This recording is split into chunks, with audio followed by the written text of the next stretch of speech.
आनंद की ये खूबी ज़रा भी रास नहीं आती, क्योंकि उन लोगों की तस्वीर भी बहुत अच्छी नहीं बनती थी, मगर हमेशा आनंद की तस्वीर के आगे फीकी रह जाती। इस कारण वे लोग आनंद से जलते और हर वक्त उसे नीचा दिखाने की कोशिश करते। एक बार उनके आर्ट स्टूडियो की ट्रिप पेंटिंग के सब्जेक्ट की तलाश में बनारस पहुंची। बनारस का 80 घाट, उसकी गलियां और माँ गंगा की खूबसूरती हर कलाकार को कुछ नया करने की प्रेरणा देते। 80 घाट पर घूमते घूमते वे लोग मणिकर्णिका घाट पहुंच गए, जो दुनिया का सबसे बड़ा शमशान घाट है। एक साथ ढेर सारी चिताओं को जलते देखना इंसान को जीवन के अंतिम सत्य से रूबरू करा देता है। बनारस आकर जितना दिल को सुकून मिल रहा था, इस जगह पर आकर ना जाने क्यों बेचैनी हो रही है। एक साथ इतनी चिताओं को जलते देखना मेरे रोंगटे खड़े हो गए। सच में बहुत अद्भुत नज़ारा है, जीवन का सत्य है। जीवन का सच? यदि ये तुम्हें जीवन का सच लग रहा है तो क्यों ना इसे तुम पेंटिंग में उतार दो। तुम तो वैसे ही जीवन के सच पर ही पेंटिंग बनाते हो। अक्षय, तुमने तो आनंद को बहुत ही अच्छा आइडिया दे दिया।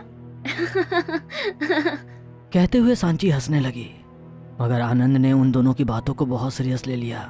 जीवन का सच है ये, हर व्यक्ति की आखिरी मंजिल। आज मैं इसे अपने कैनवास पर उतार ही लूंगा।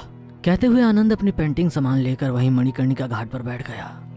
जलती हुई चिताओं को उसने अपने कैनवास पर हूबहू उतार दिया। पेंटिंग को लास्ट टच चिताओं से उड़ते हुए धुएं को काला रंग कर रहा था। तभी उसके रंग की डिब्बी उसके हाथों से गिर जमीन पर फैल गई। यार 5 मिनट का काम और बचा है, मगर अब ये मुसीबत शाम होने को आई है।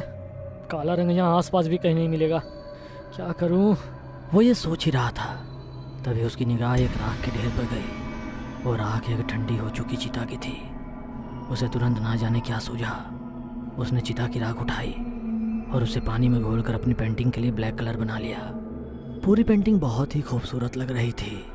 आनंद अपनी उस पेंटिंग को अपने सर को दिखाने के लिए बहुत उत्साहित था।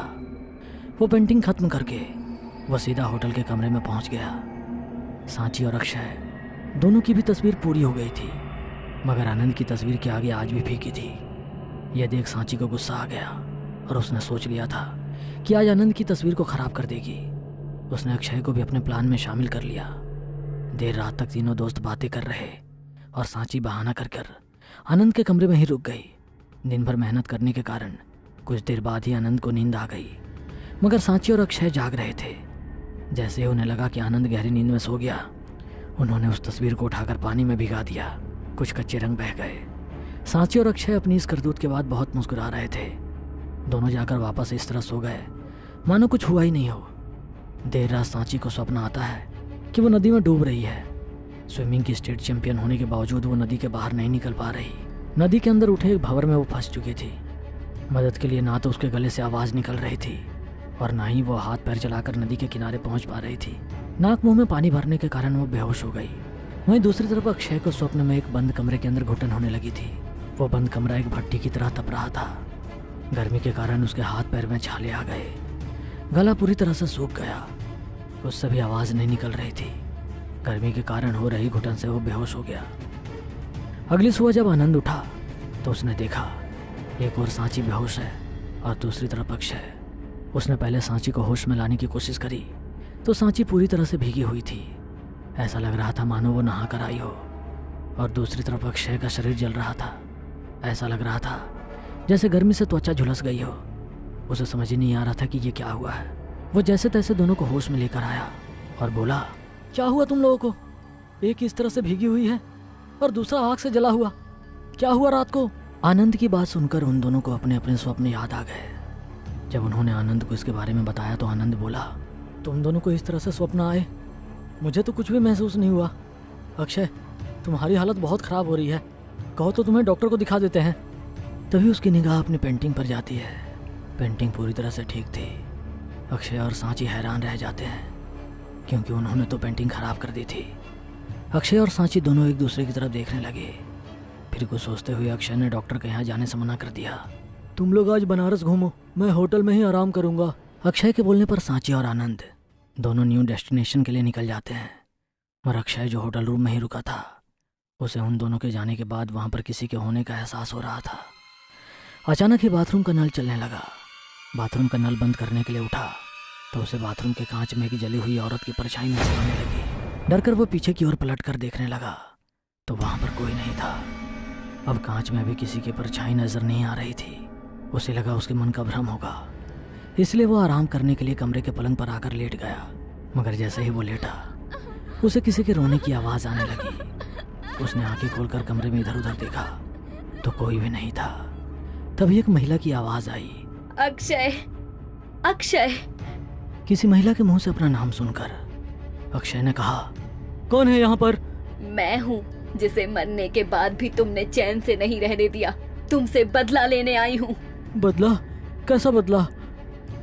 अक्षय कुछ समझ पाता उसके पहले ही एक चादर हवा में गोल राउंड बनाता हुआ घुमा और उसके गले में फांसी के फंदे की तरफ फंस गया। वो उस फंदे को निकालने की नाकाम कोशिश करता रहा, मगर दम घुटने के कारण उसकी मौत हो गई। दूसरी तरफ आनंद और सांची गंगा नदी में नाव से किनारों पर स्थित मंदिरों की खूबसूरती को तस्वीर का रूप देने के लिए कैमरे में कैप्चर कर रहे थे। तभी सांची को कैमरे में नदी की ओर से तैरती हुई एक सड़ी हुई लाश नजर आने लगी। उसने कैमरे से निगाह हटाकर जब नदी की ओर देखा तो वहां पर कुछ भी नहीं था। जैसे ही उसने वापस कैमरे में देखा तो सामने वो लाश नजर आने लगी। अचानक ही वो लाश उड़ते हुए नाव में आ गई। उस लाश को देखकर मलाह नाव छोड़कर नदी में कूद गया। कौन हो तुम और तुम्हारी ये दशा? मैं नंदिनी हूँ। ससुराल वालों ने मुझे दहेज के लालच में जिंदा जला दिया था और फिर लोगों के सवालों से बचने के लिए मुझे गंगा में बहा दिया। कुछ नाविकों को मेरी सड़ी हुई लाश मिली। पहले जलाया गया, उसके बाद नदी में बहा देने के कारण मेरी पहचान ही नष्ट हो गई थी। एक लावारिश लाश की तरह मेरा अंतिम संस्कार हुआ।